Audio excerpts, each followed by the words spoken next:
லேவியராகமம் 20ஆம் அதிகாரம். கர்த்தர் மோசேயை நோக்கி, பின்னும் நீ இஸ்ரவேல் புத்திரரோடே சொல்ல வேண்டியது என்னவென்றால், இஸ்ரவேல் புத்திரரிலும் இஸ்ரவேலில் வாசம் பண்ணுகிற அந்நியர்களிலும் எவனாகிலும் தன் சந்ததியில் ஒரு பிள்ளையை மோளேகுக்கு கொடுத்தால் அவன் கொலை செய்யப்பட வேண்டும். தேசத்தின் ஜனங்கள் அவன் மேல் கல்லெறிய வேண்டும்.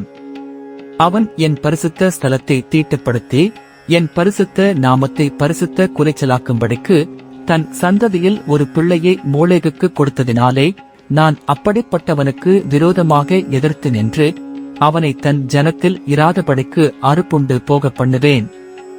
அவன் தன் சந்ததியில் ஒரு பிள்ளையை மோளேகுக்கு கொடுக்கும்போது தேசத்தின் ஜனங்கள் அவனை கொலை செய்யாதபடிக்கு கண்சாடையாயிருந்தால், நான் அந்த மனிதனுக்கும் அவன் குடும்பத்துக்கும் விரோதமாக எதிர்த்து நின்று அவனையும் அவன் பிறகே மோளேகை விபசார மார்க்கமாய் பின்பற்றின யாவரையும் தங்கள் ஜனத்தில் இராதபடிக்கு அறுப்புண்டு போக பண்ணுவேன். அஞ்சனம் பார்க்கிறவர்களையும் குறிசொல்லுகிறவர்களையும் பின்தொடர்ந்து சோரம்போக எந்த ஆத்துமா அவர்களை நாடுகிறானோ அந்த ஆத்துமாவுக்கு விரோதமாக எதிர்த்து நின்று அவனை தன் ஜனத்தில் இராதபடிக்கு அறுப்புண்டு போக பண்ணுவேன்.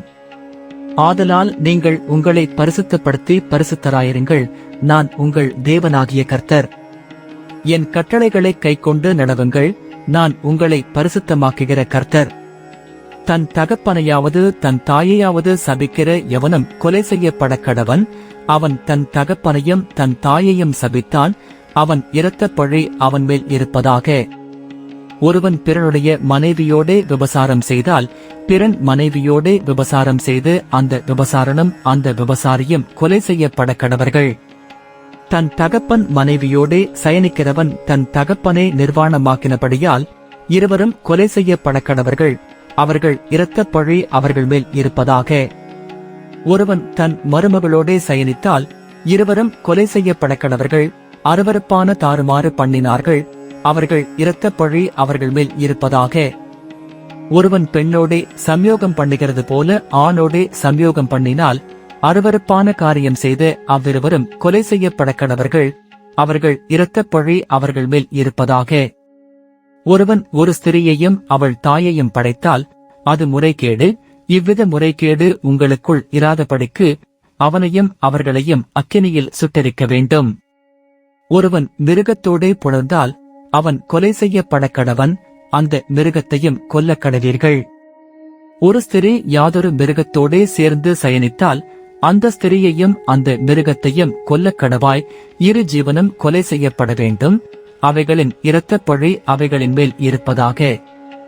ஒருவன் தன் தகப்பனுக்காவது தன் தாய்க்காவது குமாரத்தியாயிருக்கிற தன் சகோதரியை சேர்த்துக் கொண்டு அவன் அவளுடைய நிர்வாணத்தையும் அவள் அவனுடைய நிர்வாணத்தையும் பார்த்தால் அது பாதகம். அவர்கள் தங்கள் ஜனங்களின் கண்களுக்கு முன்பாக அறுப்புண்டு போக கடவர்கள். அவன் தன் சகோதரியை நிர்வாணப்படுத்தினான். அவன் தன் அக்கிரமத்தை சுமப்பான். ஒருவன் சூதக ஸ்திரியோடே சயனித்து அவளை நிர்வாணமாக்கினால் அவன் அவளுடைய உதிர ஊற்றை திறந்து வெளிப்படுத்தின்படியால் இருவரும் தங்கள் ஜனத்தில் இராதபடிக்கு அறுப்புண்டு போக வேண்டும். உன் தாயினுடைய சகோதரியையும் உன் தகப்பனுடைய சகோதரியையும் நிர்வாணமாக்காயாக. அப்படிப்பட்டவன் தன் நெருங்கிய இனத்தை அவமானமாக்கினான். அவர்கள் தங்கள் அக்கிரமத்தை சுமப்பார்கள். ஒருவன் தன் தகப்பனின் சகோதரனுடைய மனைவியோடே சயனித்தால் அவன் தன் தகப்பனின் சகோதரனை நிர்வாணமாக்கினான். அவர்கள் தங்கள் பாவத்தை சுமப்பார்கள். சந்தானமில்லாமல் சாவார்கள். ஒருவன் தன் சகோதரன் மனைவியை விவாகம் பண்ணினால் அது அசுத்தம். தன் சகோதரனை நிர்வாணமாக்கினான். அவர்கள் சந்தானமற்றிருப்பார்கள். ஆகையால் நீங்கள் குடியிருப்பதற்காக நான் உங்களை கொண்டு போகிற தேசம் உங்களை கக்கிப் போடாதபடிக்கு நீங்கள் என் கட்டளைகள் யாவையும் என்னுடைய நியாயங்கள் யாவையும் கைக்கொண்டு நடவுங்கள். நான் உங்களுக்கு முன்பாக துரத்திவிடுகிற ஜனத்தினுடைய வழிபாடுகளில் நடவாதருங்கள். அவர்கள் இப்படிப்பட்ட காரியங்களையெல்லாம் செய்தபடியால் நான் அவர்களை அரோசித்தேன். நீங்கள் அவர்கள் தேசத்தை சுதந்தரிப்பீர்கள் என்று உங்களோடே சொன்னேன். பாலும் தேனும் ஓடுகிற அந்த தேசத்தை உங்களுக்கு சுதந்திரமாக கொடுப்பேன். உங்களை மற்ற ஜனங்களை விட்டு பிரித்தெடுத்து உங்கள் தேவனாகிய கர்த்தர் நானே. ஆகையால் சுத்தமான மிருகங்களுக்கும் அசுத்தமான மிருகங்களுக்கும் சுத்தமான பறவைகளுக்கும் அசுத்தமான பறவைகளுக்கும் நீங்கள் வித்தியாசம் பண்ணி நான் உங்களுக்கு தீட்டாக எண்ணச் சொல்லி விலக்கின மிருகங்களாலும் பறவைகளாலும் தரையிலே ஊறுகிற யாதொரு பிராணிகளாலும் உங்களை அருவருப்பாக்காதிருப்பீர்களாக. கர்த்தராகிய நான் பரிசுத்தராயிருக்கிறபடியினாலே நீங்களும் எனக்கேற்ற பரிசுத்தவான்களாயிருப்பீர்களாக. நீங்கள் என்னுடையவர்களாயிருக்கும்படிக்கு உங்களை மற்ற ஜனங்களை விட்டு பிரித்தெடுத்தேன். அஞ்சனம் பார்க்கிறவர்களும் குறிசொல்லுகிறவர்களுமாயிருக்கிற புருஷனாகிலும் ஸ்திரீயாகிலும் கொலை செய்யப்பட வேண்டும். அவர்கள் மேல் கல்லெறிவார்களாக. அவர்கள் இரத்தப்பழி அவர்கள் மேல் இருக்க கடவது என்று சொல் என்றார்.